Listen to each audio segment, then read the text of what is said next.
Hey everyone, welcome back to Health Made Simple, where we break down complicated health stuff so it actually makes sense. I'm your host, a nurse turned PhD turned Muay Thai kickboxing pre-diabetes fighter. And today we're talking about how I went from pre-diabetic to totally not diabetic. And this is good news for me, and the information I share with you today, I hope it helps you if you are in the same spot as I am. Let's rewind to about a year and a half ago. I got a lab back. My A1C had crept into pre-diabetic territory. You know that number that's supposed to be under 5.7%? Well, mine waved a little pre-diabetic flag at 6.3. I was really disappointed because both of my parents have diabetes. So I had a front row seat to what happens when diabetes isn't managed. This wasn't just clinical anymore. This was personal, given my family history, and now I might have diabetes if I don't take care of my pre-diabetic state. So what is A1C? It's basically your blood sugar average over, let's say, the last 2 to 3 months. What's normal? Well, below 5.7%. Pre-diabetes is 5.7 to 6.4.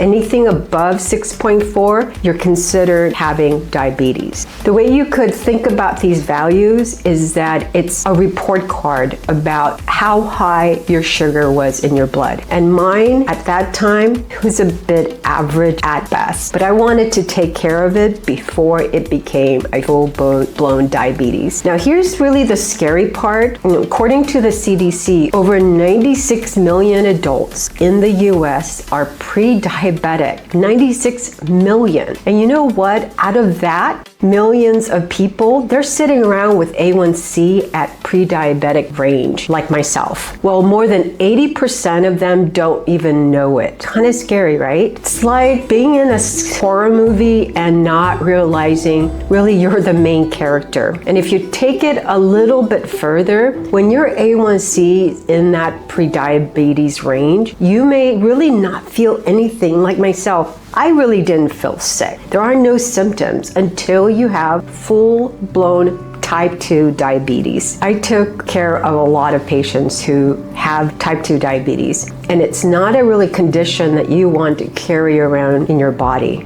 Pre-diabetes increases your risk for not only type 2 diabetes, but also heart disease and stroke. But here's the good news about pre-diabetes. It can be reversible. That's right, reversible. Like hitting the undo button if you catch it in time. Well, at least for pre-diabetes, it is. And according to the Diabetes Prevention Program, people who lost 5 to 7% of their body weight and got at least 150 minutes of physical activity per week cut their risk of developing type 2 diabetes by 58%. That's an incredible number, folks. And what's even better is that we're over 60, it was a 71% reduction. So in that case, in that study, age did matter. So it's not too late to reverse your prediabetes into normal. So you might be wondering, well, what did I actually do in that 1.5 years? Well, first, I stopped eating fruit in the morning. I love fruit. Even if it's organic blueberries, it turns out, at least for me, heavy food, even natural sugars on an empty stomach, sent my glucose blood sugar on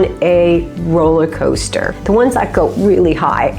And the research backs this up. Pairing carbs with protein or fat really slows down glucose absorption, keeping those spikes lower and not higher. Even one study showed that starting your day with a high-carb, low-protein meal can increase your post-meal glucose or blood sugar by over 30%, folks, compared to the one with the added protein. Adding protein on your first meal, incredibly important. Now, what you could do for breakfast is that if you're going to have fruit, pair it with a protein. Now, I up my protein. Each meal, every snack, protein got a primary role. Why? Well, because it helps with satiety and prevents blood sugar spikes, and that's what you want. And plus, you know what? Protein helps with building muscles. You really need those muscles as you age and age gracefully. Number 2, I lost weight and I didn't starve myself. I wasn't counting calories, or when I was trying to diet, I would count the number of nuts that I would eat, like almonds, also grape, and to me, it really wasn't fun. So my thought is that really the weight loss has to do with calorie deficit. Rather than counting the calories, I rather work out, increase my cardiovascular health, although I do eat relatively healthy. In this span, I dropped around 10 pounds. That's more than 5% of my weight. Enough to reduce my diabetes by half. What do? Muay Thai. It was my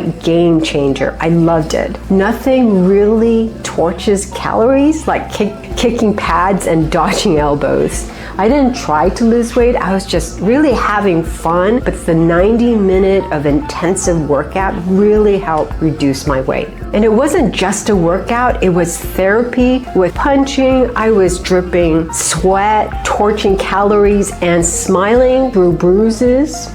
A 2020 study on combat sport found participants improved cardiorespiratory fitness, insulin sensitivity, and lean muscle mass. Can't get any better, folks. Also, I've been doing yoga for many years. I love it. It centers me. I get that flexibility I need when I get older. It helped me tune in to really hunger, reduce stress, and improve my sleep, because all those things affect your blood sugar. So how does it affect it? Well, stress raises cortisol, which raises blood sugar.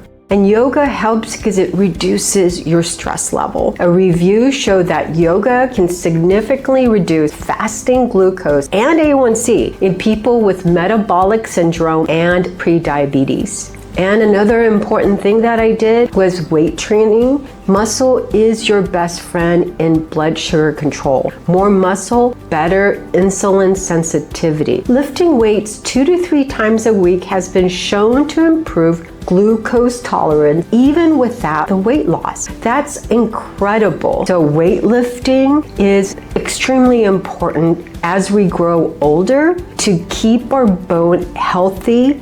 And even when I had time or when I'm super stressed, I ran. I did some jogging. Short runs, I jogged, I used treadmills. Whatever it was, it got me moving. Even walking 30 minutes a day reduces diabetes risk by 30 to 40%, folks. Physical activity, extremely important so that we don't develop chronic conditions like diabetes. So what does the data say about people who turned their diabetes around? According to 2022 study, people who reversed their prediabetes status over 5 years were more likely to have lost weight, increase physical activity, reduce sugar-sweetened beverages, ate fewer refined carbs. And so what does that mean?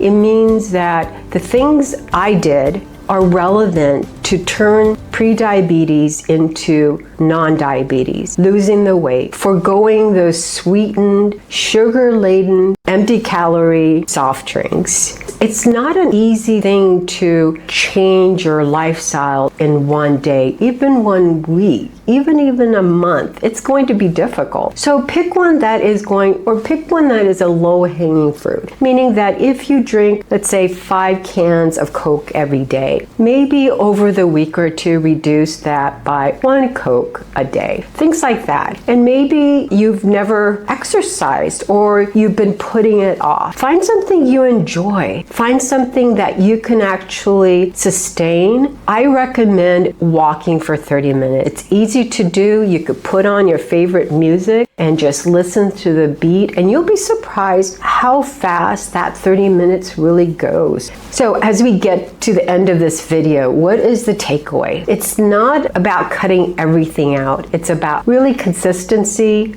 awareness, and action. In long-term follow-up from the diabetes prevention program showed that lifestyle change was more effective than metformin alone over 10 years. So metformin is a drug widely prescribed for those who have type 2 diabetes. Lifestyle changes like healthy diet and increasing your physical activity is as important, perhaps even more important than the drug itself. So here are some closing thoughts. Reversing prediabetes isn't about really being perfect. It's about paying attention, getting your blood work done, knowing your A1C, and about saying yes to things that help you feel better and not today to things that drag you down. Your journey doesn't have to look like mine. Muay Thai is not required, but seriously, if you have an opportunity, try it. It's super fun. What matters is that you really move and eat smart. And really know your numbers. What is your A1C, everyone? Because if you don't check, you can't really change, right? And when you do change, you take your power back and your power of health. If this hit home, check out my short video on the moment I realized I had to take my health into my own hands. I'll put the link at the end of this video. And don't forget, everyone, to subscribe. It really helps. And sharing this with someone who needs a gentle or a hard nudge. Health made simple, because complicated health stuff is so really last year, right? Thank you everyone for watching, and I hope to see you soon. Bye.